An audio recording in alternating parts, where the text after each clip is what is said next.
Voir. Hop, Ça y est, on y est. on y est, c'est Il y parti. avait, voilà, la technique suit, c'est parfait. Donc oui, un grand bonjour à tous et merci d'être là aujourd'hui. Notre objectif va être, eh bien, de vous donner de vraies clés. Vous savez que quand on fait des webinaires, c'est vraiment pour vous donner du concret.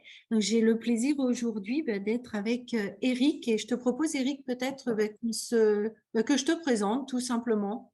Bah, parfait, parfait. Donc, Du coup, pour me présenter, ah non, bah, c'est moi vas-y, qui hein. te présente. C'est moi qui te Vas-y, présente. vas-y, La je te question de laisse te la main. laisser te présenter, parce que c'est toujours, toujours délicat et ce sont les autres qui parlent le mieux de nous.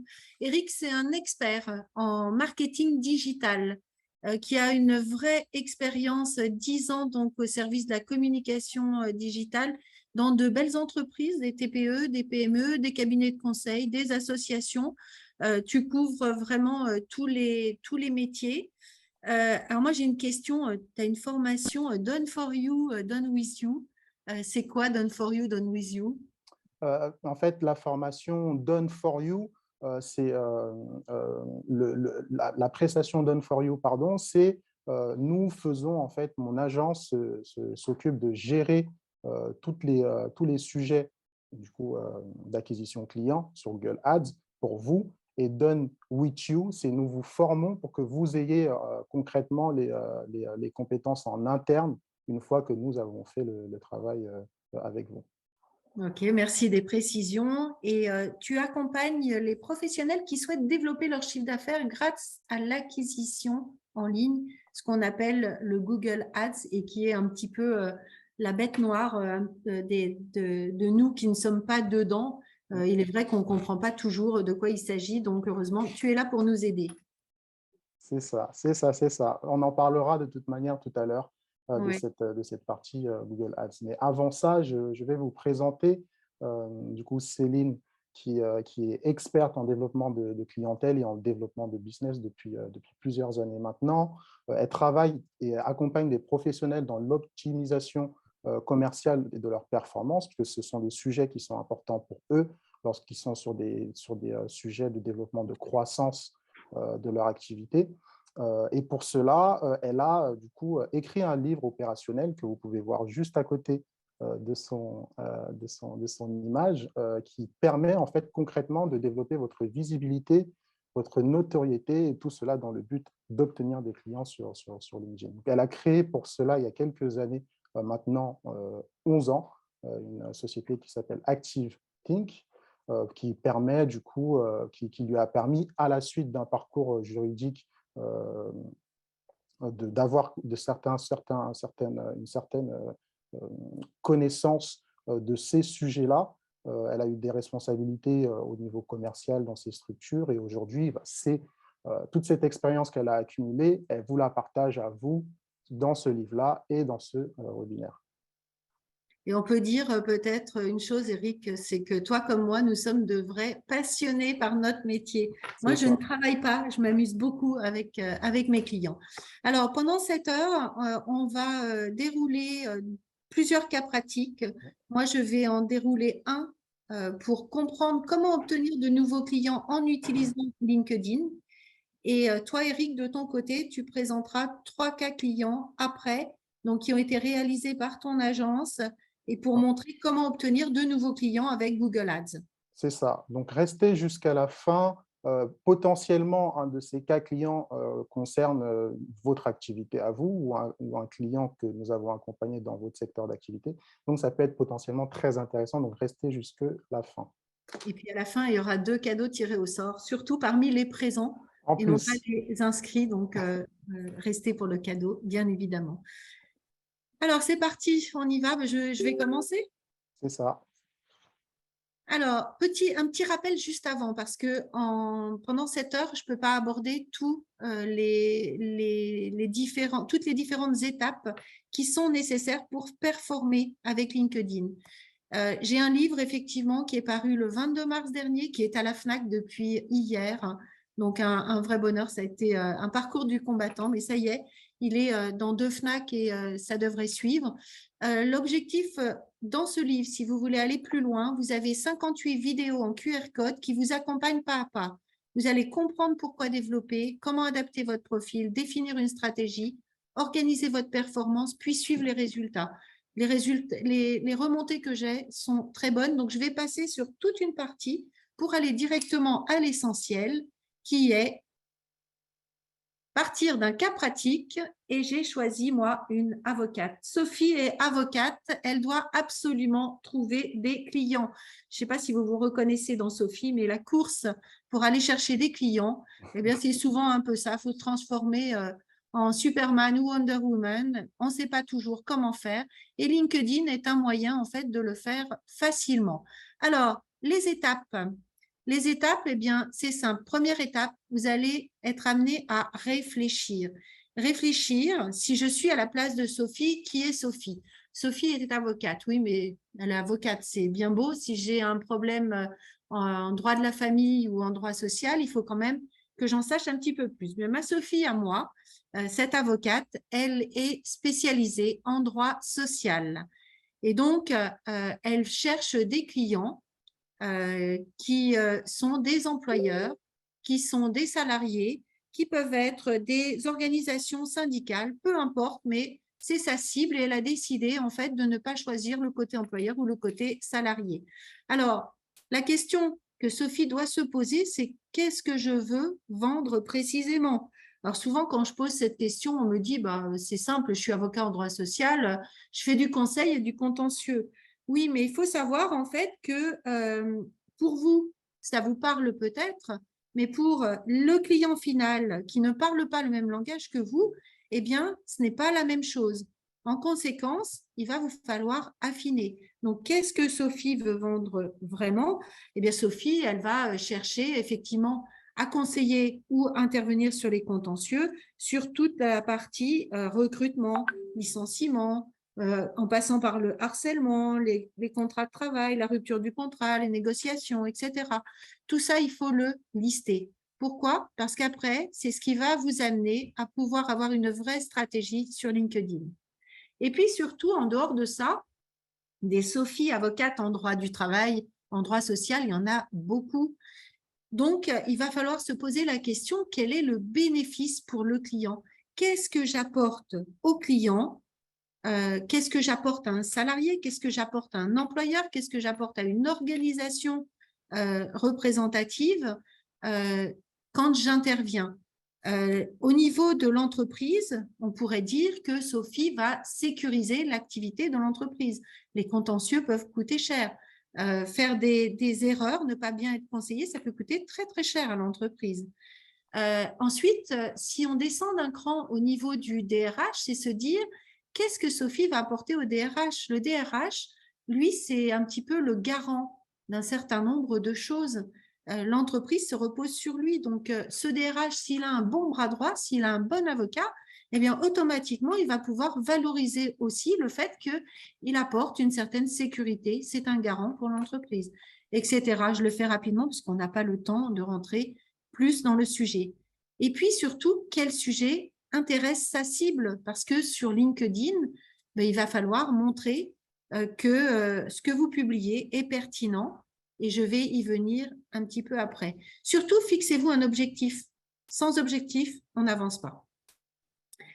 Ensuite, après la phase de réflexion, on définit la stratégie. Et sur LinkedIn, vous avez 2 stratégies possibles que je vous conseille de mener en parallèle.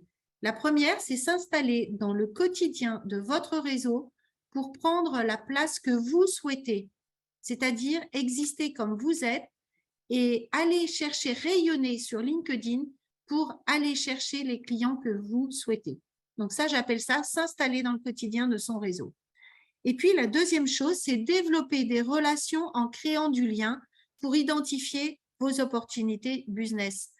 On a un réseau qui est celui qui est au moment où on démarre sur LinkedIn. On ne peut pas se passer sur LinkedIn d'augmenter ce réseau. Pourquoi? Je vais vous prendre un exemple. Moi, aujourd'hui, j'ai environ 7000 relations sur LinkedIn.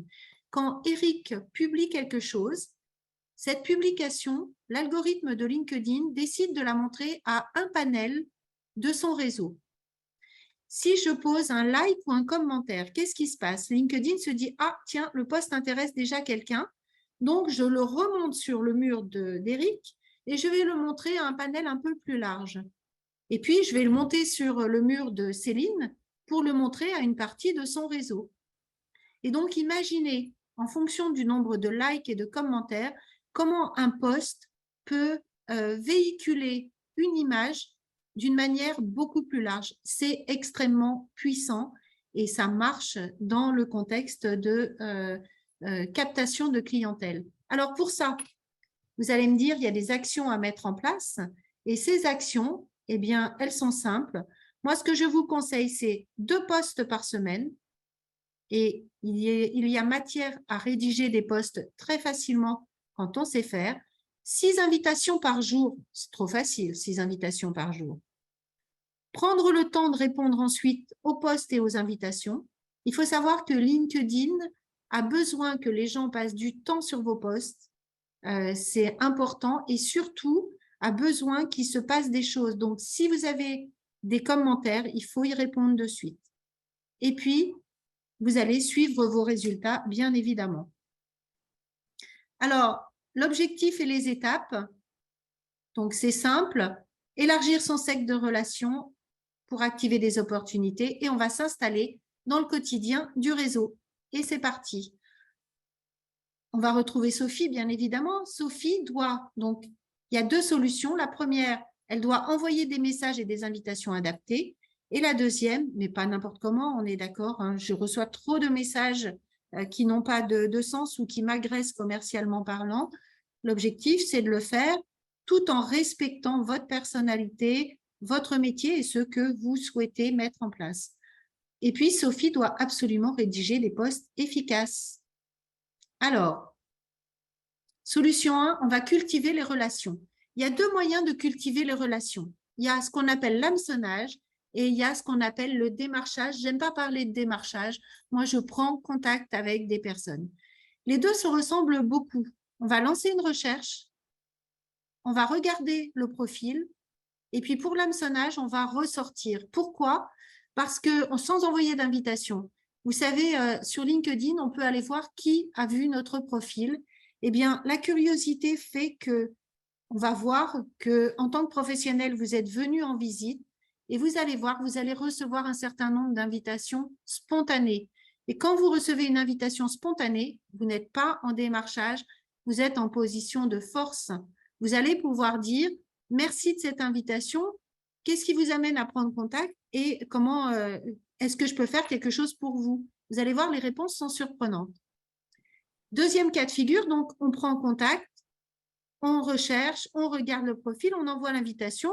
Invitation toute simple. Bonjour, je vous invite à rejoindre mon réseau professionnel LinkedIn. Au plaisir d'échanger avec vous. Très cordialement, Sophie avocate, son numéro de téléphone de préférence.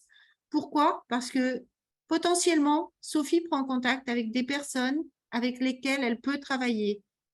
C'est un plus de mettre votre numéro de téléphone dans le premier message.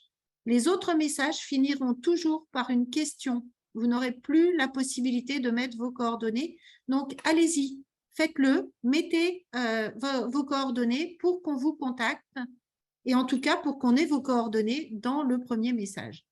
L'avantage, vous allez créer un lien avec la personne ou tout du moins essayer. Et puis, cette personne, c'est une de vos cibles potentielles, elle va être dans votre réseau. Donc, vous avez compris qu'après, vous allez pouvoir, au besoin, passer sur son mur, rentrer dans son quotidien et peut-être qu'elle reviendra vers vous à un moment donné. Hop, je continue à dérouler les choses. Donc, pour cette solution 1, quand on invite, donc c'est génial, on est en position, quand on vous invite, pardon, c'est génial, on est en position de force. Donc, Sophie va répondre tout de suite, merci. Et puis, qu'est-ce qui vous fait prendre contact? Peut-être puis-je vous aider?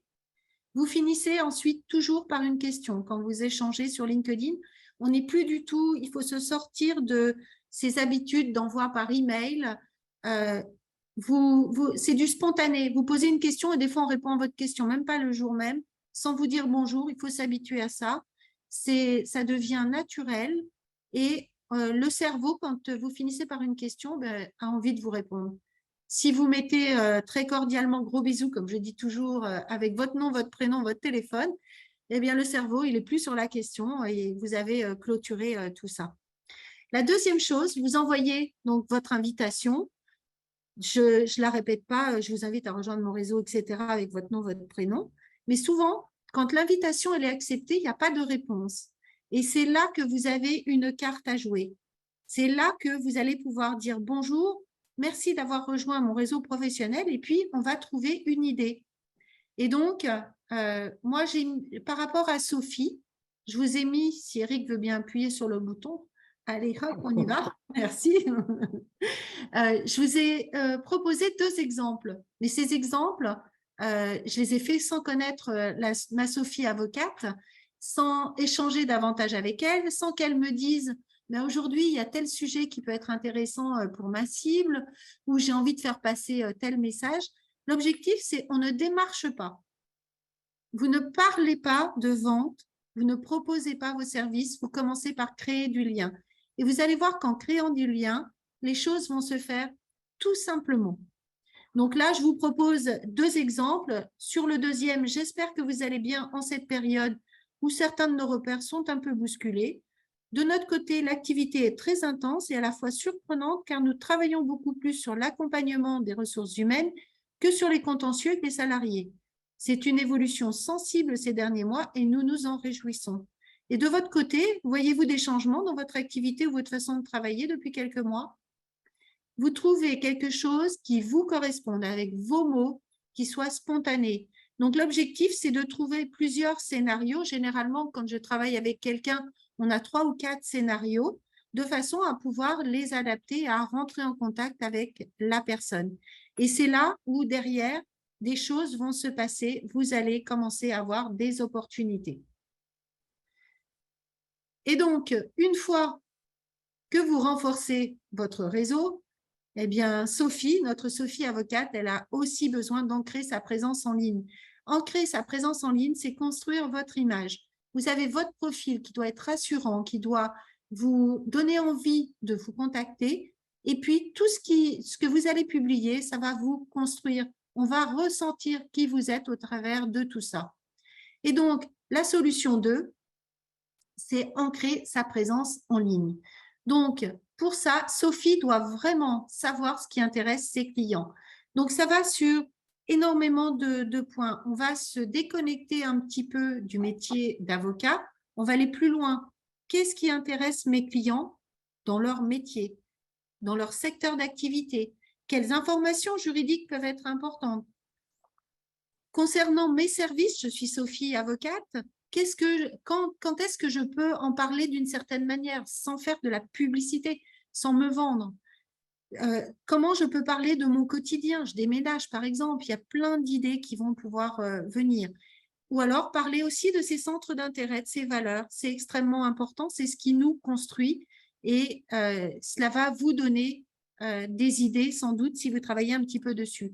Et puis ensuite, après, il faudra trouver rapidement des sources. Mais là, il y a plein de possibilités. Il y a l'actualité de Google sur laquelle on peut rebondir.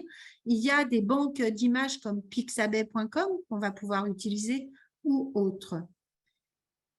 Et donc, Sophie, elle va devoir s'installer dans le quotidien de son réseau. C'est comme si le matin, vous sortez de chez vous et puis vous faites un petit coucou à votre réseau. En faisant 2 posts par semaine, vous allez créer un lien avec votre réseau virtuel. C'est assez incroyable, mais quand vous commencez à le mesurer et à le voir prendre forme, quand vous le ressentez, vous comprenez comment vous pouvez l'utiliser comme un levier. C'est puissant. Et donc, on va s'organiser pour qu'on pense à Sophie. Vous savez que si on me demande les coordonnées d'un avocat en droit social, je pense tout de suite à un avocat qui n'est pas du tout sur Paris, région parisienne, avec qui j'ai échangé 5 minutes. Mais il a une manière de communiquer, il s'est installé dans ma vie, dans mon réseau, et donc systématiquement, je pense à lui. Bon, je ne le recommanderais pas tout simplement parce que je connais trop d'avocats pour recommander quelqu'un que je ne connais pas directement, mais imaginez quelqu'un qui ne connaît pas d'avocat à côté en droit du travail, en droit social, automatiquement, il ira vers lui, automatiquement, il le recommandera. Donc, c'est extrêmement important. Vous allez affirmer votre personnalité dans les postes, vous allez renforcer votre image professionnelle, pouvoir dire que vous êtes un expert sans dire « je suis très bon dans tel domaine ». Et ça, c'est important. Et donc, pour ça, il y a plusieurs solutions pour ancrer votre présence. Soit vous allez faire un post seul, mais là, je mettrai une croix dessus. Ce n'est pas la meilleure solution. Vous passez inaperçu quand on fait défiler les murs, quand vous n'avez pas d'image, pas de vidéo, pas de carrousel, pas de lien, pas de sondage, automatiquement, vous passez beaucoup plus inaperçu. Donc, le résultat, c'est vous faites le test avec image et sans image, vous allez voir que les résultats ne sont pas du tout les mêmes. Mettre un texte et une image, donc c'est important, vous l'avez compris. La vidéo, mais la vidéo, c'est comme si vous donniez la possibilité à la personne de vous avoir déjà rencontré. Et donc, quand on vous voit sur une vidéo, on n'a plus peur de pousser la porte. C'est comme si on vous connaissait un peu.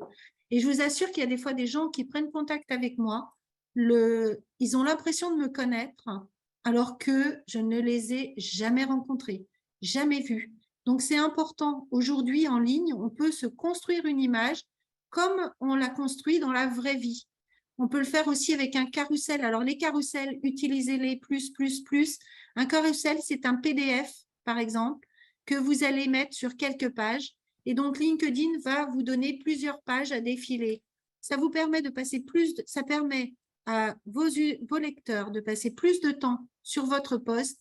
Et là, LinkedIn commence à positionner votre post différemment parce qu'on y passe plus de temps. C'est un indicateur pour lui, donc allez-y. Puis c'est le moyen de faire beaucoup, beaucoup de choses. Après, vous pouvez poster des liens externes. Alors, on dit que cela freine, oui, parce que LinkedIn aime bien qu'on reste sur son réseau, mais je vous garantis que les utiliser, ça vous apporte aussi des nouveaux clients, donc il faut un peu de liens externes.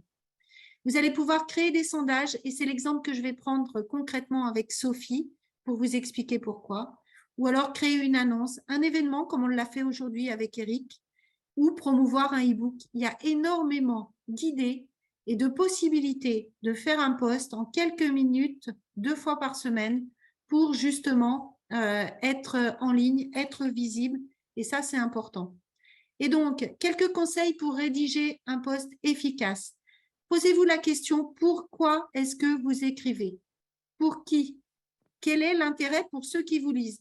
J'ai fait le test hier, je suis allée sur LinkedIn et j'ai fait défiler les posts en me disant « Je veux comprendre pourquoi on publie cette information avant d'aller plus loin. » Mais je vous garantis qu'il n'y en a pas beaucoup qui postent de cette manière. Et donc, si tout de suite on sait pourquoi, on va vous lire. Parce que publier de l'information, lancer de l'information sur LinkedIn comme ça n'a pas d'intérêt. On a tous des veilles, on n'a pas envie de se voir pollué par de l'information qui est balancée comme ça sur LinkedIn et pour lequel on ne sait pas pourquoi la personne le publie. Ensuite, utiliser des mots simples. Ça, c'est important. Et puis, surtout, rattacher ce message à votre expérience. Par exemple, vous allez dire « je vois de plus en plus de cas 2 ». Ça veut dire « j'ai beaucoup de clients et je maîtrise le sujet ». C'est sous-entendu. « J'ai récemment répondu à une demande 2 », ça veut dire « je sais faire ». Alors, je pourrais vous donner plein d'exemples. Il y en a dans le livre. Allez-y, vous verrez. C'est le moyen de vous ancrer et de ne pas dire « moi, je sais faire ci, je sais faire ça, je suis bon là ou je suis bonne là, venez vers moi ». C'est de le dire d'une manière sous-entendue. Et puis ensuite, capter l'attention en posant les hashtags. Alors, 4 maximum. LinkedIn n'aime pas qu'on publie partout. Et pour dire, non, je n'ai pas le temps pour les hashtags, donc j'y reviendrai dans le livre ou après si vous le souhaitez. Les tags, pareil, quand vous taguez quelqu'un, vous faites le lien avec quelqu'un qui est sur LinkedIn, faites-le à bon escient parce que si la personne se détague, là, vous êtes pénalisé par LinkedIn. Et donc, il faut faire attention, on ne tague pas comme ça. Moi, je n'aime pas être taguée sur des posts quand ce n'est pas mon intérêt ou quand je ne connais pas du tout le sujet. Joignez toujours un visuel, remerciez, félicitez, soyez positif. Pas de négatif sur LinkedIn, vous faites dégringoler d'un seul coup tout ce que vous avez construit par le négatif. Ce n'est pas le lieu ayez-le en tête. Allez, pour finir, on retrouve notre Sophie avocate.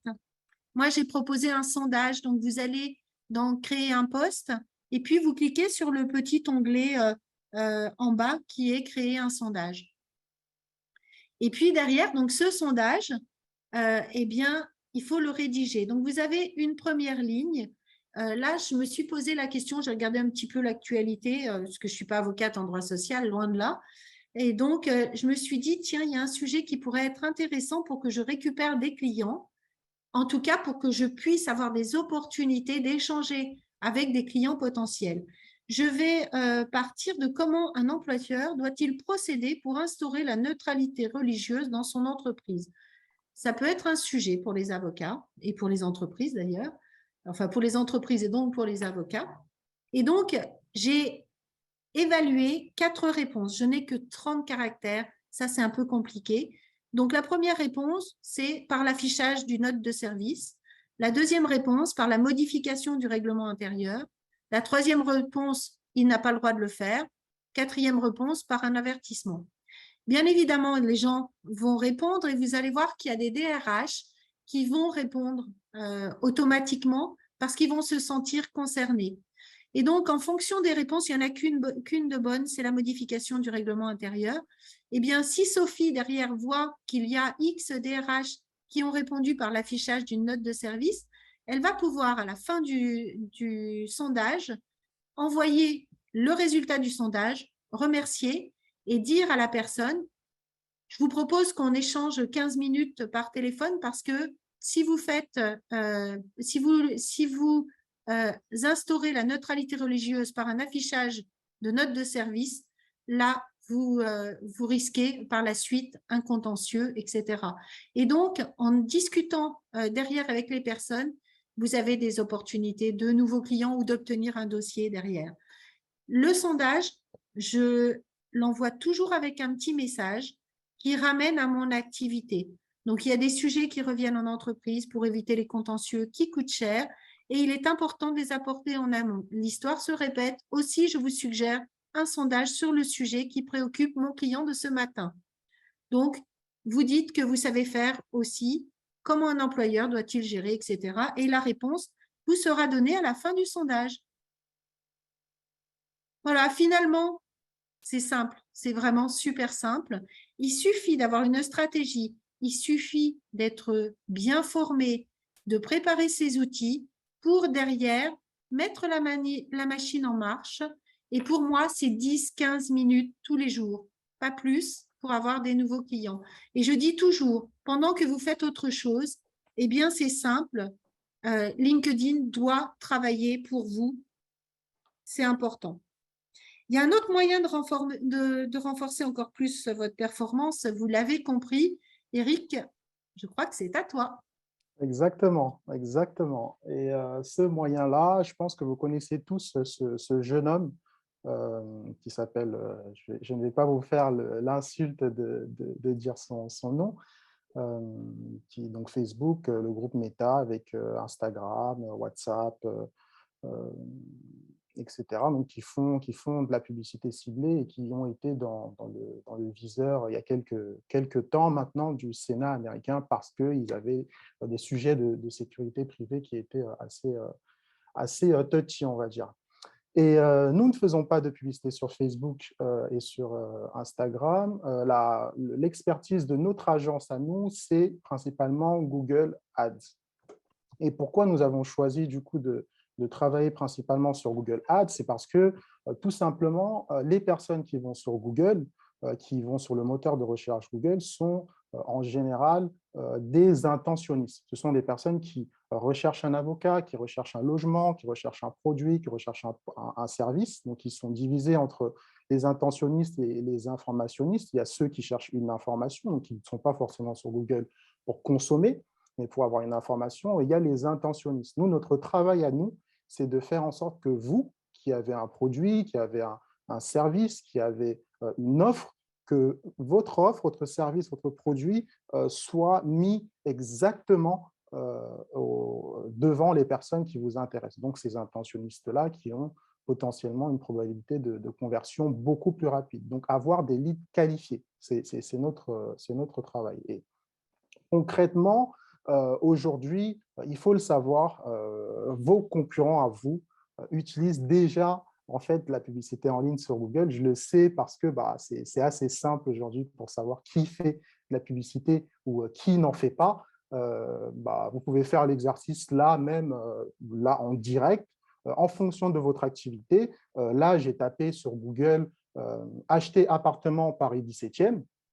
Ça, c'est un exemple de requête d'une personne qui a l'intention d'acheter un appartement ou qui peut-être se dit, des personnes qui souhaitent vendre leur appartement peuvent taper cette requête-là. Et lorsque vous tapez cette requête, vous tombez avec 1, 2, 3, 4 résultats qui remontent tout en haut, qui sont des résultats d'agences, du coup, de sociétés qui font de la publicité, donc qui essaient de remonter sur Google leur annonce pour faire en sorte que les personnes qui souhaitent acheter un appartement ou qui souhaitent en vendre un dans le 17e arrivent sur cette page-là, sur une page où ils peuvent les contacter directement au téléphone, donc pouvoir les convertir rapidement s'il y a quelqu'un derrière qui récupère le téléphone et leur donne l'information, ou de remplir un formulaire où ils vont avoir des informations assez précises pour convertir le client derrière. Donc, vos concurrents font déjà ce travail-là. Et si vous avez fait la démarche que je vous ai proposée tout à l'heure,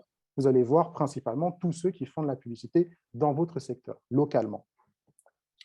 Donc, c'est la raison pour laquelle on a choisi de travailler sur Google Ads principalement, parce qu'on cible des intentionnistes et qu'on est sur un marché très concurrentiel et où on a des facilités de conversion, parce que concrètement, vous allez avoir, en faisant de la publicité sur Google, des personnes qui ont besoin de vous, de votre service, de votre offre ou de votre produit, des personnes qui émettent une recherche, donc des personnes qui sont déjà en demande de votre produit, de votre service ou de votre offre et qui souhaitent potentiellement acheter ou qui souhaitent vous consulter en cabinet si vous êtes avocat, acheter un bien immobilier ou acheter un produit si vous avez une boutique. Donc, pour cela, cette problématique-là, elle peut être résolue grâce à notre solution. Donc, nous, on travaille, le secret de notre agence, c'est de travailler sur une stratégie tofu, mofu, bofu. Pour vous expliquer ça beaucoup plus facilement, vous avez du coup ce visuel qui vous montre concrètement comment ça fonctionne.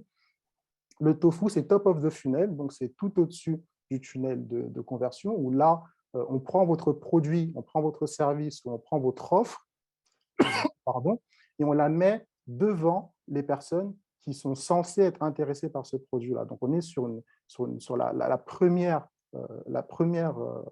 stratégie, la première étape des campagnes qu'on met en place pour vous. Ensuite, dans ces personnes-là, on va voir en fonction des personnes qui ont cliqué, des personnes qui ont appelé, des personnes qui ont rempli le formulaire, qui sont allées sur une page, mais qui ne sont pas revenues derrière pour finaliser leur formulaire. Ces personnes-là, ce sont des personnes qui ont montré un intérêt pour le sujet. Donc, ce sont des personnes qui peut-être ne veulent pas acheter maintenant, ne souhaitent pas prendre contact avec vous maintenant, mais qui ont un intérêt qu'il faut continuer à alimenter et il faut continuer du coup à leur proposer du contenu. C'est ce qu'on fait avec les campagnes de remarketing.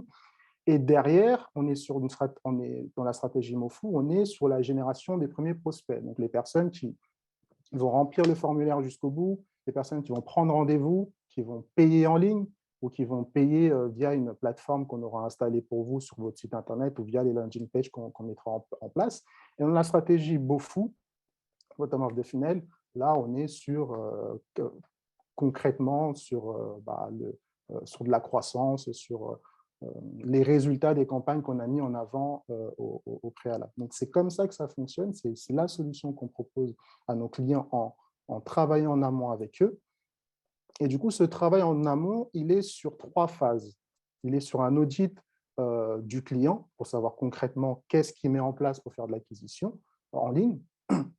En 2, que font ses concurrents pour faire de l'acquisition en ligne. Donc, pour essayer de savoir si, par rapport au marché, le client est bien a bien les bons process, les bons savoir-faire qui lui permettent du coup d'augmenter son chiffre d'affaires et sa croissance. Et en 3, on va étudier le public cible avec le persona, le type de client qu'ils ont régulièrement, quels sont les intérêts de ces clients-là, pour comprendre, pour rentrer dans la peau de ce client-là, de ce potentiel client, de sorte à ce que lorsque nous, on va mettre en place des campagnes, ce sera forcément des campagnes qui seront très ciblées et assez pertinentes pour que la personne se dise « on me parle à moi, on ne parle pas à 1000 personnes ». Donc, à partir du moment où on a fait cet audit-là, on va travailler ensuite en parallèle sur les objectifs commerciaux. Nous travaillons minimum 6 mois avec nos clients parce que c'est important pour obtenir des résultats et pour se projeter sur ce qui va leur permettre à eux concrètement d'avoir de l'acquisition de leads qualifiés. On va voir quels sont les produits qui peuvent pousser sur les campagnes. Par exemple, on a parfois des cas de clients qui veulent faire de la publicité pour pousser un produit, mais finalement, en échangeant avec eux, ce n'est pas le bon produit à pusher parce qu'en termes de rentabilité, ce n'est peut-être pas celui qu'il faut mettre en avant via de la publicité. Donc, on les conseille aussi sur cette partie-là. Et du coup, en 3, on est sur la stratégie d'acquisition, celle-là qui concrètement permet, peu importe l'activité, je vais vous prendre un exemple. On est ce matin sur les avocats. Évidemment, ceux qui sont dans d'autres secteurs, ça vaut aussi pour eux en termes de mise en place de campagne. Par exemple, sur Google Maps, je suis avocat dans le 17e arrondissement. Il y en a beaucoup dans le 17e, plutôt dans le 6e, 7e, 8e que dans le 17e, mais quand même. Et j'aimerais que quand quelqu'un met avocat en droit du travail dans le 17e ou avocat en droit de la famille dans le 17e, que mon cabinet remonte tout en haut sur Google Maps. Avec les campagnes, on peut arriver à ce type de résultat. Et une personne qui va taper, par exemple, avocat dans le 17e, avocat droit du travail dans le 17e, cette personne-là, si elle émet la recherche sur le moteur de recherche Google, on peut retargeter cette personne-là de sorte à ce que quand elle ira sur son Gmail, elle aura du coup le lien pour arriver sur la page qui lui donnera les informations sur l'avocat, sur le client, du coup notre client, pour qui on aura fait la publicité. Et en plus de cela, sur le réseau display que vous voyez là, on pourra cibler, par exemple, des sites Internet. Ça peut être Le Figaro, ça peut être Libération, ça peut être Femme Actuelle, Marie-France, SoFoot, peu importe. Ce sont des sites avec une grosse audience, mais ce ne sont pas forcément des sites pertinents pour faire de la publicité pour vous. Des blogs, par exemple, des blogs d'expertise, des blogs de communautés de personnes qui font du tricot ou de blogs sur les thématiques du divorce. Si on fait des campagnes pour cibler ces blogs-là, pour un avocat en droit de la famille, on aura des résultats beaucoup plus importants que si on fait une publicité sur Libération. Donc ça, ce sont des stratégies qu'on peut mettre en place pour cibler et pour avoir des résultats intéressants sur le réseau display, donc sur tous les sites Internet qui existent au monde et qui sont indexés sur Google, de sorte à ce que votre stratégie d'acquisition vous permette d'avoir des leads qualifiés. Donc pour ça, je vais un petit peu vous présenter là assez rapidement quelques clients, hein, puisqu'on a un panel de clients assez large et rester jusqu'au bout du coup pour pouvoir avoir des réponses et des questions par rapport à ces cas clients. On travaille avec des clients qui sont dans plein de domaines différents. On travaille avec des personnes qui développent des applications, qui sont dans les maisons d'art, qui font de l'immobilier, qui sont avocats, qui font de la location de courte durée. C'est vraiment hyper large. Et pour le premier cas client que je vais vous présenter, c'est le cas client d'un cabinet d'avocats. Et ce cabinet-là avait pour objectif d'augmenter concrètement et le nombre de consultations qualifiées en cabinet. Parce que parfois, vous le savez, il y a des personnes qui vont vous contacter pour que vous preniez en charge leur dossier, mais qui ne sont pas forcément qualifiés. On va dire ça comme ça, qui ne sont pas forcément qualifiés, qui ne savent pas forcément que une consultation, c'est un certain prix. Donc nous, on a, grâce aux campagnes qu'on met en place, des clients, des prospects qualifiés. Donc, on met en place des solutions en termes de ciblage local, optimisation des conversions. Donc, on descend sur le tunnel que je vous ai montré tout à l'heure. pour, à la fin, permettre de générer des revenus. Donc, pour ce cabinet d'avocats que je vous prends en exemple, le cas client est présent du coup sur notre site internet si vous souhaitez avoir plus de précisions. On a permis à ce cabinet-là, en quelques jours, à partir du moment où on est arrivé à un très bon rythme de croisière en termes de campagne publicitaire, à avoir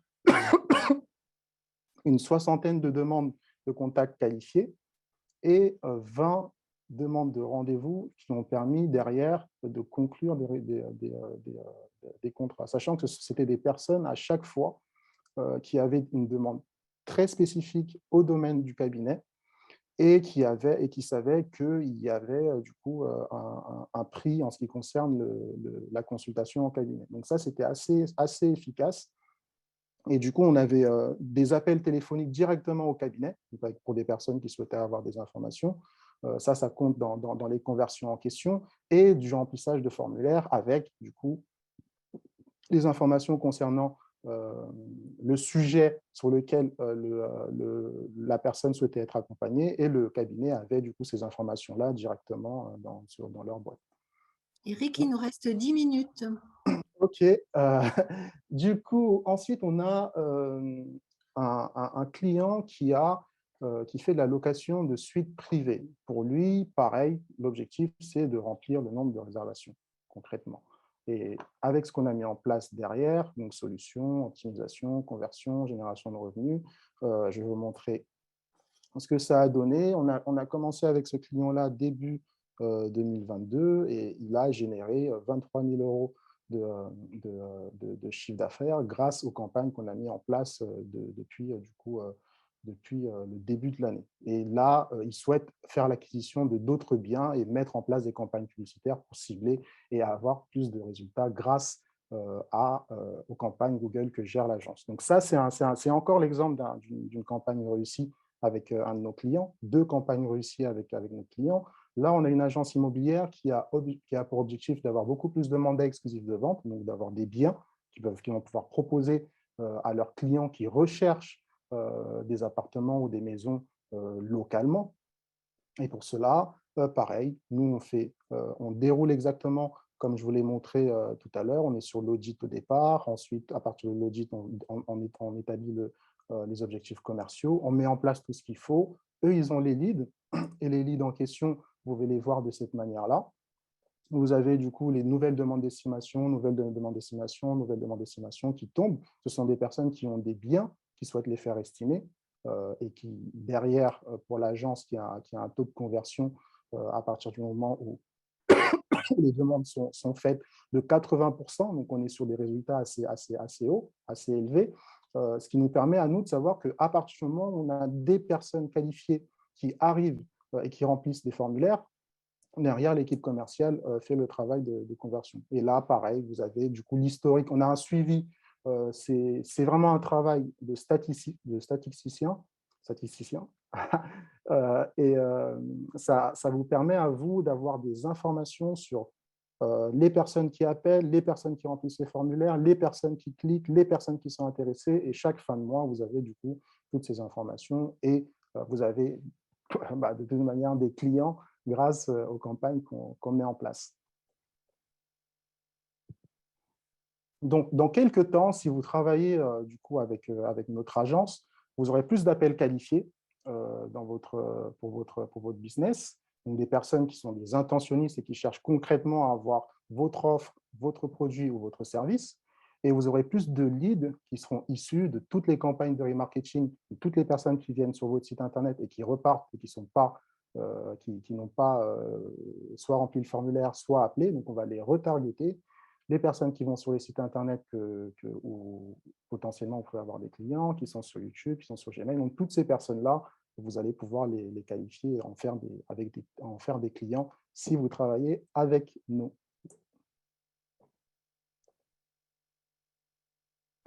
Donc, concrètement, Céline vous a présenté une manière très efficace d'obtenir des leads sur LinkedIn. Et évidemment, vous allez pouvoir approfondir avec elle, que ce soit en faisant l'acquisition du livre ou en échangeant avec elle sur LinkedIn à la suite du webinaire.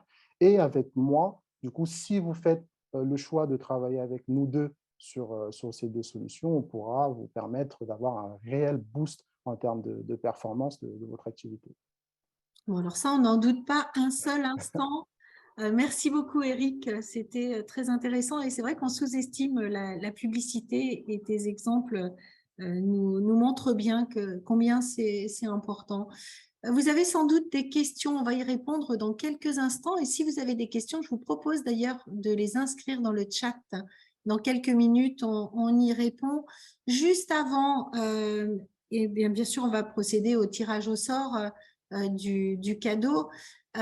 Pour vous aider après ce webinaire au niveau de Eric, les choses sont très simples en fait. Vous avez un audit et brainstorming stratégie, l'accompagnement que vous choisissez sur 6, 9, 12 mois pour cibler et obtenir vos nouveaux clients via Google Ads. Me concernant, vous avez plusieurs possibilités. L'acquisition du livre avec ses 58 vidéos d'accompagnement. Vous avez possibilité de poser un audit, un brainstorming opérationnel. Là, on se penche sur la question, qu'est-ce que vous pouvez faire, comment, quelles actions, et vous repartez avec un dossier complet pour savoir comment vous pouvez concrètement et avec quels arguments vous développer.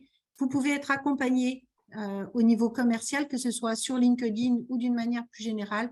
Et j'ai un abonnement mensuel d'1 heure ou 30 minutes par semaine avec un engagement sur 6 ou 12 mois pour booster la performance. Voilà, vous savez tout. On va procéder au tirage au sort du cadeau. Alors, pour ça, vous êtes 50, on est 59 en ligne. Je vous demande juste un instant. Hop, le temps de remettre la liste à jour. Je vais demander à quelqu'un parmi vous, je vais proposer à Marie-Ange Caillon, je ne voudrais pas écorcher votre nom, de nous donner un chiffre entre 1 et 57, entre 3 et 57, pardon. Entre 3 et 57, 17. Hop, suspense. C'est Éléonore Franjou. Est-ce qu'Éléonore peut prendre la parole? Bonjour. Bonjour, Bonjour, Éléonore. Donc, super. Éléonore, je ne sais pas, quelle est votre profession?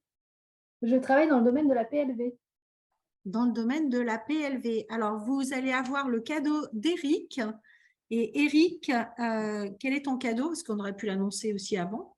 Oui, du coup, on va faire un audit de votre activité, de vos concurrents et des personnes qui souhaitent faire l'acquisition de votre service ou votre produit pour que vous ayez une vision par rapport à ça pour faire de l'acquisition client ou pas. Parfait, merci. Donc, on prend contact après, du coup, en DM. D'accord, merci beaucoup. Merci à vous. Voilà. Et alors, pour moi, ce sera bien sûr le livre que j'ai plaisir à vous offrir. Et quelques semaines après ou quelques jours après, tout dépend de vous, ce sera 1 heure d'accompagnement sur LinkedIn, donc pour réfléchir à votre stratégie ou valider avec vous un certain nombre de choses. Ce sera 1 heure qu'on utilisera comme vous le souhaitez. Et donc, je vais recommencer. Je reste avec Marie-Ange. Allez, un chiffre toujours entre 3 et 57. Eh bien, 28. Eh bien, 28. C'est Quentin Brégoli. Quentin, bonjour. Bonjour Céline. Bonjour. Bonjour Quentin. Quelle est votre activité, Quentin? Là, je démarre avec un associé pour me proposer des services autour de la facture électronique. Ok, c'est l'occasion de voir comment je peux vous aider à booster votre activité. Parfait, génial. Bon, génial. Je reprends contact également à la fin de ce webinaire et puis on va passer aux questions Également.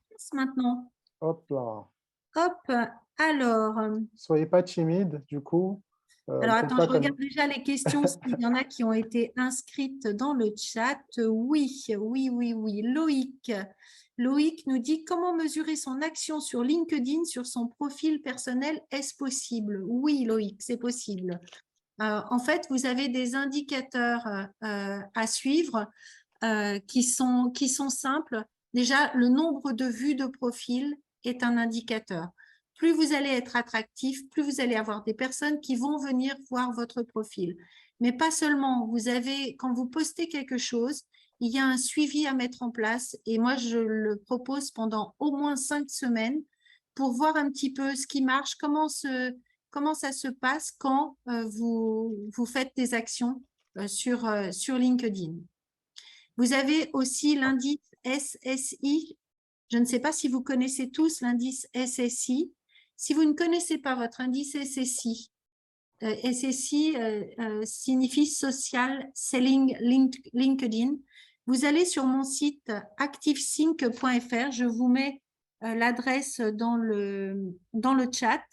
Et vous avez un onglet SSI tout simplement avec un lien direct. Et vous cliquez sur le lien et vous allez voir le pourcentage de votre site, de votre indice, je vais y arriver, SSI. Voilà, je vous mets, c'est activthinc.fr et là, vous allez avoir un onglet tout simplement. Ensuite, est-ce qu'il y a d'autres… est-ce que j'ai répondu à votre question, Loïc? Oui, parfait. Merci pour votre réponse. C'était juste, j'ai bien vu qu'il y avait des suivis qu'on postait, on avait le nombre de vues, etc. Mais je voulais savoir s'il y avait d'autres indicateurs possibles. Parce que je sais qu'on est sur un profil, on va dire, entreprise, il y a beaucoup plus d'indicateurs qui peuvent être mis en place, mais sur les profils perso, on est vraiment limité à juste le nombre de relations qui nous ont vus, le nombre de vues de nos posts, qui l'a regardé, dans quelle région, etc. Il n'y a pas d'autres choses à aller chercher, il n'y a pas d'autres paramètres. Le nombre de relations que vous avez à suivre aussi, parce que vous allez voir que plus vous êtes attractif, plus vous avez d'invitations spontanées. D'accord. Et ça, on peut le trouver directement sur nos profils. Il faut aller quelque part ou il faut le chercher, il faut juste le suivre un peu à l'aveugle. Dans le livre, vous avez des tableaux pour suivre. Il y a des outils en fait qui sont à votre disposition. C'est vous ce que je vous suggère, c'est un jour de la semaine, quasiment à la même heure approximativement, de noter en fait combien vous avez de relations. Et dans tous les cas, quand quelqu'un se connecte à vous, il faut que vous échangiez avec la personne. Oui, bien sûr. Même si c'est un message que vous avez anticipé, programmé, c'est extrêmement important parce qu'un réseau comme ça, avoir des personnes dans son réseau et laisser le réseau sans vie avec les nouveaux entrants, ça n'a pas vraiment de sens. Très bien, merci beaucoup. Merci. Alors, David, est-ce que David est là? Est-ce au temps passé, sans coupure de connexion ou au nombre de connexions dans une journée? David, alors on se connaît, David Gage. Je ne sais pas si tu es là, je veux bien que tu reformules la question. Non, en fait, ce que je veux savoir, bonjour, pardon. Bonjour. Ce que je veux savoir, c'est est-ce que LinkedIn prend en compte, par exemple, le fait qu'on reste connecté pendant 1 heure, mais une seule fois, ou est-ce que pendant 1 heure, si je viens me reconnecter 3-4 fois dans l'heure, est-ce que la mécanique est différente? Est-ce que ça n'a aucun rapport? Je sais pas. Alors, le temps de connexion, à ma connaissance, n'est pas pris en compte. Est pris en compte le temps que tu vas réussir à faire passer à ton réseau sur un poste. D'accord. En fait, voilà, le temps passé, j'ai jamais eu de statistiques sur le temps passé. Alors, eux, sans doute, c'est intéressant pour eux de savoir combien de temps on passe sur LinkedIn. Maintenant, c'est vrai que l'écran, il peut rester allumé et donc, voilà, c'est tout. Ça répond à ta question? Oui, très bien. Merci, David. Alors, Redmi Note 6 Pro, est-ce intéressant d'avoir une page entreprise? Qui a posé la question? Alors oui, c'est intéressant d'avoir une page entreprise. Pourquoi? Parce que c'est un point d'entrée supplémentaire, mais pas que. Vous allez pouvoir faire vivre cette page et dire tout ce qui se passe dans l'entreprise. C'est un moyen aussi de fidéliser également vos clients et de renforcer vos profils. Mais pas que, vos profils vont pouvoir s'appuyer également sur la page entreprise. Comment LinkedIn comptabilise la présence? C'est David aussi, j'y ai répondu. Marina, y a-t-il de meilleurs jours, heures pour poster sur LinkedIn? Oui, en fonction de votre région, puisque je travaille avec des personnes sur toute la France, ce n'est pas la même chose. Par exemple, sur Paris, on sait que le matin, les gens prennent les transports, donc ils vont forcément sur LinkedIn. Donc, le matin tôt, le réseau répond bien. Vous avez la pause déjeuner. Mais si les gens partent au restaurant, ils ne seront pas sur leur téléphone. S'ils ont tendance à avoir des habitudes sandwich ou plats préparés et je reste à mon bureau, ils peuvent être sur LinkedIn. En fin de journée aussi, il y a des pics qui permettent d'avoir de bons résultats. Moi, mon meilleur résultat, pour tout vous dire, c'est le dimanche à 14 h, les jours de pluie. Je pense que tout le monde se met un petit peu devant la télé ou autre, prend son téléphone et il n'est pas rare. Alors, je ne fais pas ça tous les dimanches parce que j'ai aussi une vie, mais je peux m'amuser à ça et je vous assure que je prends des rendez-vous le dimanche dans l'après-midi où j'échange à titre professionnel. David, toujours, à quelle fréquence faut-il faire? Je suis désolée, Eric, il n'y en a que pour moi, là, j'espère que... à quelle fréquence faut-il faire des posts sur LinkedIn sans être ghosté, mais en ayant un maximum de visibilité? David, je te conseille 2 par semaine. Vraiment, c'est ce que je disais tout à l'heure, mais tu n'étais peut-être pas là. Voilà. Et sinon, on parle de café et de thé. Donc, quelqu'un a posé la question, s'il y a un jour de la semaine horaire où le reste opportun de publier, je serais également intéressée pour connaître la réponse. Non, eh bien, Eric, ce que je te propose, c'est de nous mettre tous, d'enlever le diaporama pour qu'on puisse tous se voir. Peut-être que vous avez d'autres questions spontanées. Oh. Oui, une question simple. À quel endroit on le trouve, le profil SSI, enfin Alors, vous allez sur activesync.fr. En haut, vous avez un onglet SSI. Tout en haut, je ne dis pas de bêtises, c'est mon site. Donc, hop, ActiveSync.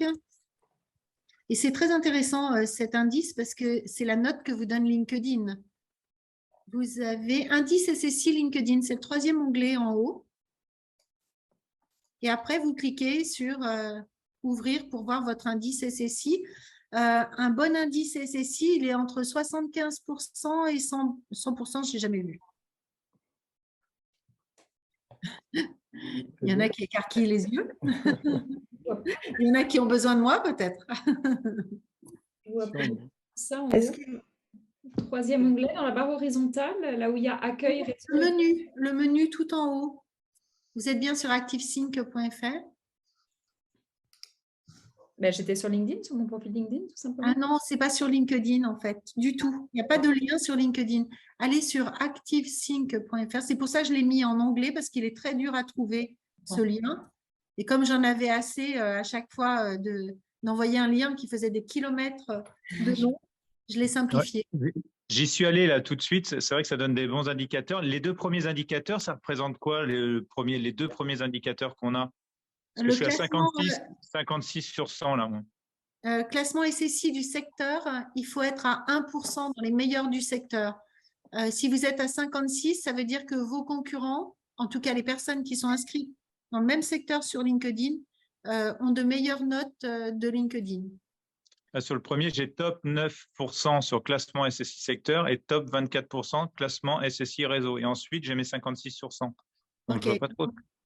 Donc, l'objectif, on vous dit que on vous dit comment LinkedIn vous note par rapport à votre secteur, par rapport à l'ensemble du réseau.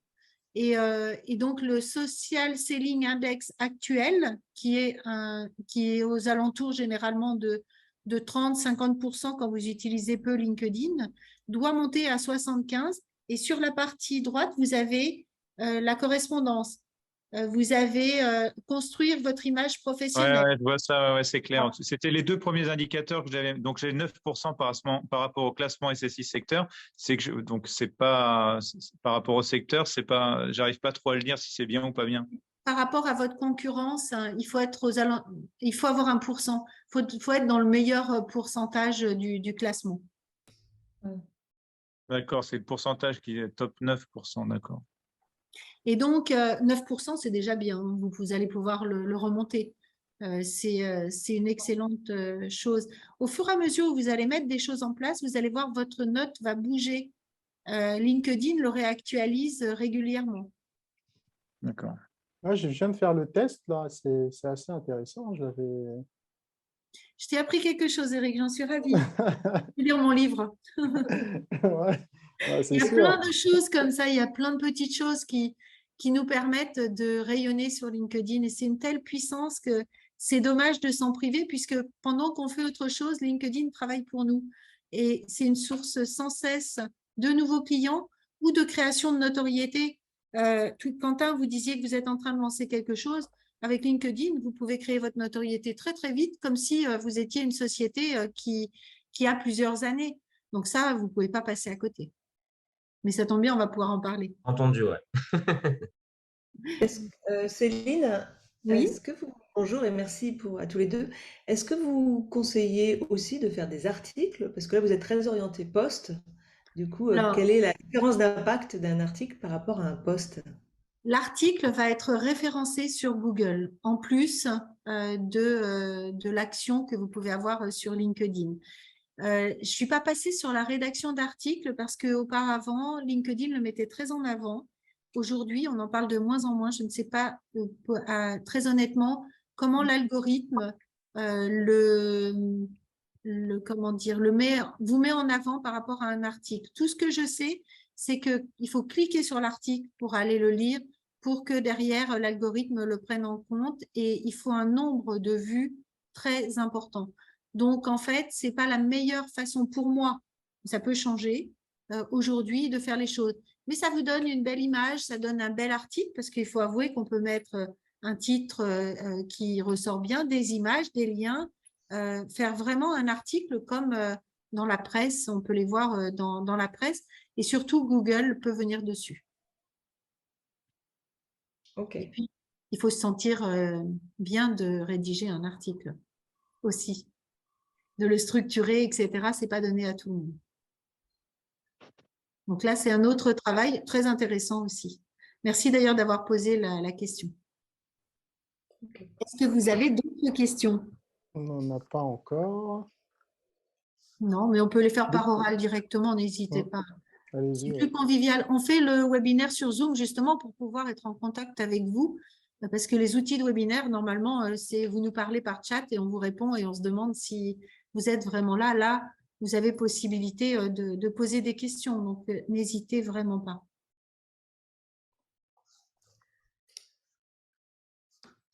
Et sinon, on va tous baquer à nos activités. Allez, c'est parti. Bonjour. Ah, allô? Oui, bonjour. Vanessa. Bonjour. Vanessa, bonjour. Je me demandais si les hashtags étaient importants. J'ai loupé le début du webinaire, je suis désolée. Je voulais savoir quelle était l'importance des hashtags par rapport à l'algorithme et à la visibilité des posts. C'est très bien parce que je ne l'ai pas développé puisque je ne pouvais pas dans les exemples par manque de temps. Les hashtags sont très importants dans les posts, tout simplement parce qu'un hashtag correspond à une catégorie. C'est comme si vous aviez un grand placard avec plein de catégories, puis vous dites, bah, tiens, mon post, je vais le mettre dans telle catégorie, telle catégorie, telle catégorie, telle catégorie. Sauf que LinkedIn n'aime pas qu'on publie, de voir le même contenu publié partout. Donc, si vous mettez 20 hashtags, comme on peut le faire sur Instagram, LinkedIn va se dire « Ah non, là, ça n'a pas de sens », il va déclasser votre post. L'algorithme va déclasser le post. Donc, ce que je vous conseille, c'est 3 ou 4 hashtags maximum. D'accord. Et pour choisir les bons hashtags, dans le livre, par exemple, vous avez 2 pages où vous pouvez aller mettre vos hashtags préférés. Donc, c'est les thématiques qui vous concernent. Et vous allez voir combien de personnes sont abonnées au hashtag. Il y a des différences qui sont énormes. Et donc, vous allez pouvoir choisir les bons hashtags, mais n'en mettez pas trop. C'est comme les tags. Ne taguez pas quelqu'un. Moi, des fois, je vois sur les posts un paquet de tags et je suis dans les noms. Je ne suis pas concernée du tout par le sujet, mais on me tague parce qu'on se dit les gens aiment bien. Si elle réagit, mon post va monter.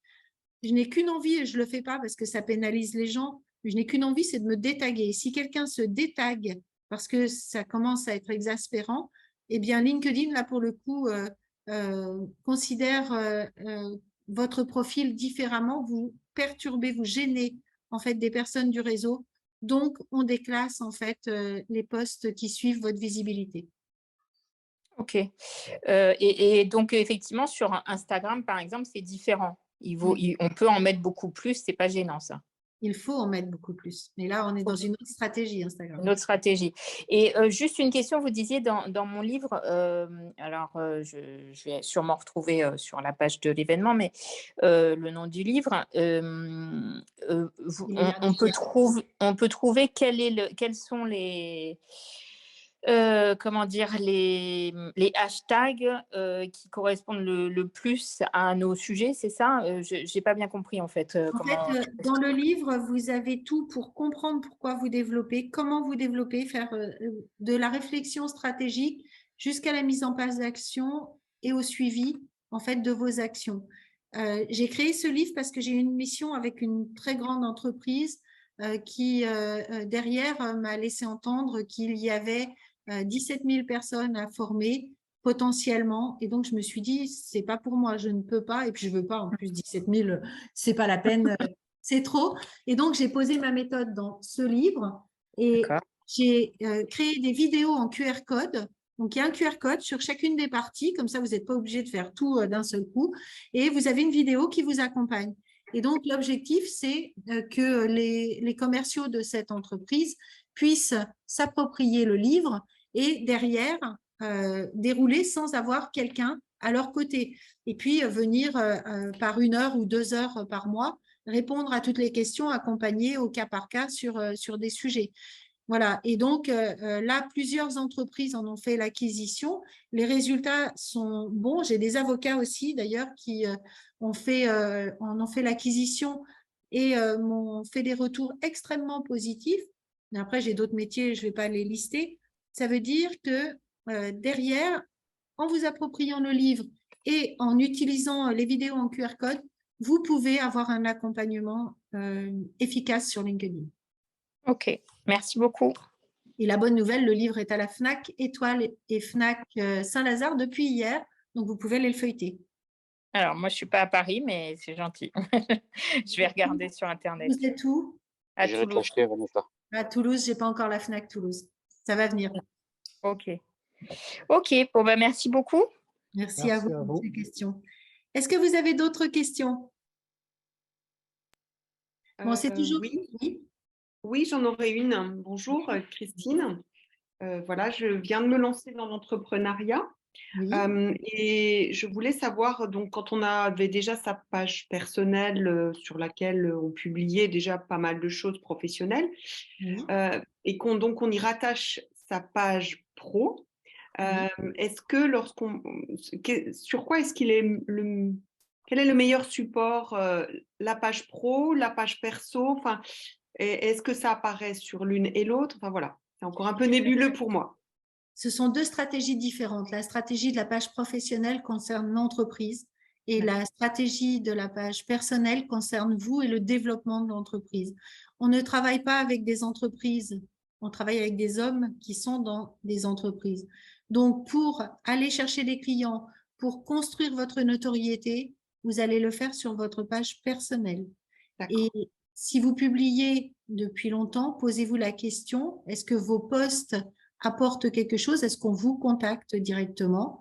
Sinon, il faut revoir votre stratégie de publication.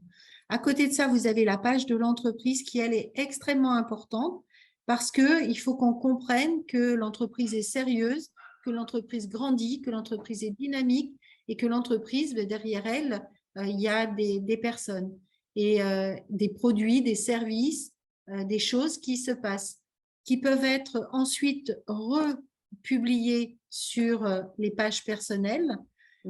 Cependant, ça rend service à l'entreprise, mais vous verrez que LinkedIn limite largement le nombre de vues. C'est généralement 20 fois inférieur à un post direct sur une page personnelle. Ok, merci beaucoup pour cet éclairage. Avec grand plaisir. Est-ce que vous avez encore des questions? Parce que nous, on est passionnés. Eric, il n'y a même pas une question pour toi, ce n'est pas possible. Mais c'est normal, on parle de comment obtenir des clients sur LinkedIn. Donc, principalement, les questions vont s'orienter autour de ce sujet. Donc, oui, mais la publicité, c'est important. je pense qu'il faut le faire une fois pour comprendre combien c'est important.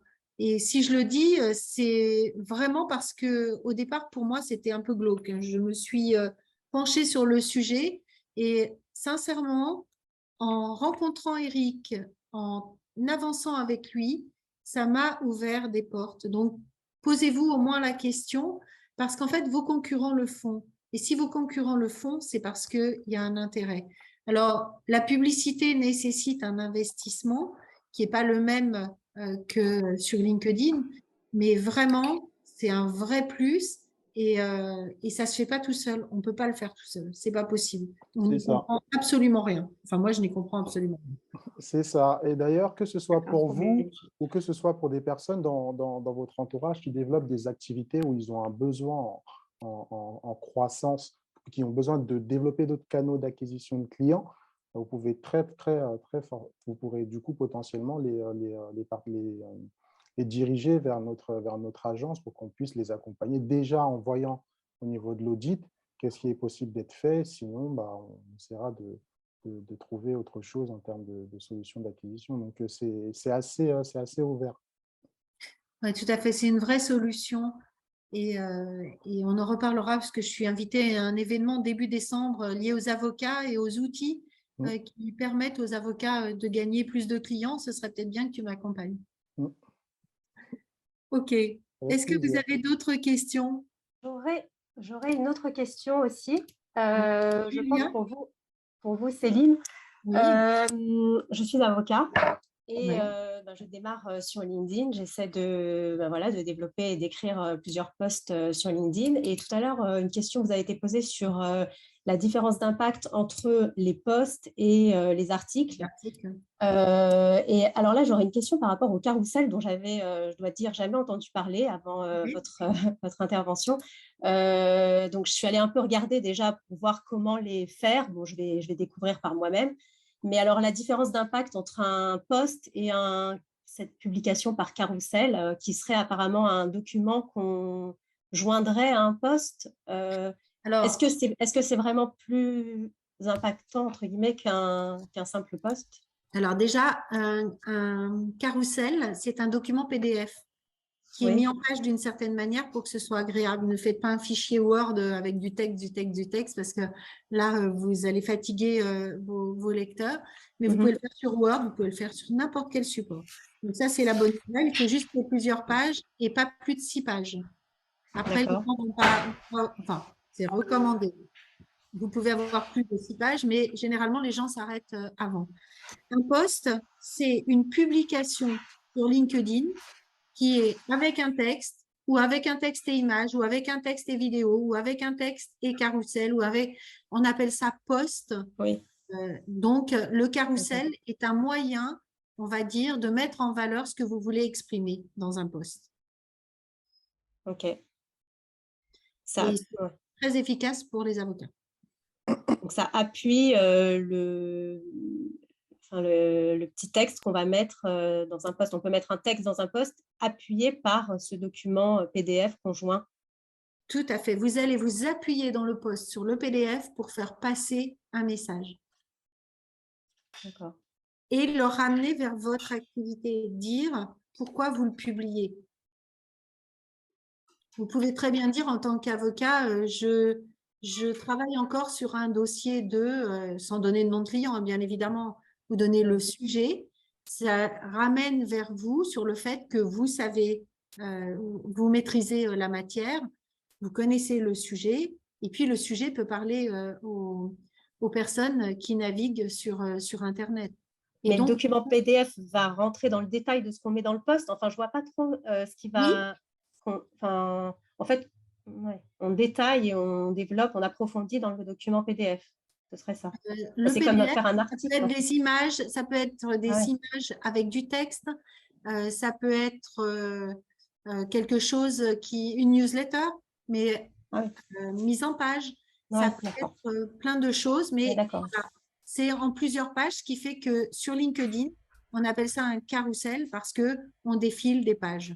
D'accord, c'est clair, j'ai compris. OK. Non, mais j'ai dû en voir passer, mais sans savoir que ça s'appelait carrousel. OK, très bien. Voilà. Super. Michel, Merci. vous avez une question? Non? Je vous vois lever la main, donc je me suis dit, non, vous êtes juste en dessous de moi, donc je vous vois tout de suite. Très bien. Est-ce qu'il y a d'autres questions? On a Laurence qui a une question concernant le budget pour la publicité sur Google Ads, Ah, pour avoir une idée. Le budget, nous, on le calcule. On a des frais fixes. Les frais fixes, ils sont à 700 €. Donc, ça, c'est les frais de gestion de campagne. Et ensuite, il y a le budget qu'on va mettre dans la publicité. Donc, en fonction de votre secteur, on va vous préconiser de mettre minimum 1000 à 1500 € pour obtenir des résultats. Et tout cela dépend, encore une fois, du produit que vous vendez et de la concurrence. Du prix des enchères des mots-clés qu'on achète en fait tous les jours pour faire vos publicités. Donc, pour vous donner une fourchette, tout va dépendre du service. Donc, l'audit qu'on fait aussi avec vous, c'est pour voir quel est le service le plus onéreux que vous avez et comment faire pour pusher ce service-là de sorte à ce que les campagnes soient rentables. Donc, ce travail-là, on le fait ensemble de toute manière. Est-ce que ça répond à la question, Laurence? Merci beaucoup. OK. Donc, c'est Julia qui s'en va. Je pense que Laurence nous a quittés. OK. Non. Oui, mais je n'ai plus accès à mon micro. Laurence Ligas, vraiment. Ah. OK. Laurence, si tu as d'autres questions, on peut en parler aussi. Je te mets en relation avec Eric. OK. Est-ce que c'est bon pour vous? Est-ce que vous avez d'autres questions? Alors, comme je dis toujours, hop, hop, hop, un grand merci à tous. Et puis, merci tout le monde, vraiment. Bon développement, l'important, c'est que vous boostiez votre performance. Et puis, vous l'avez compris, on est là pour vous aider. À bientôt, bonne fin de journée. Merci Eric. Au revoir.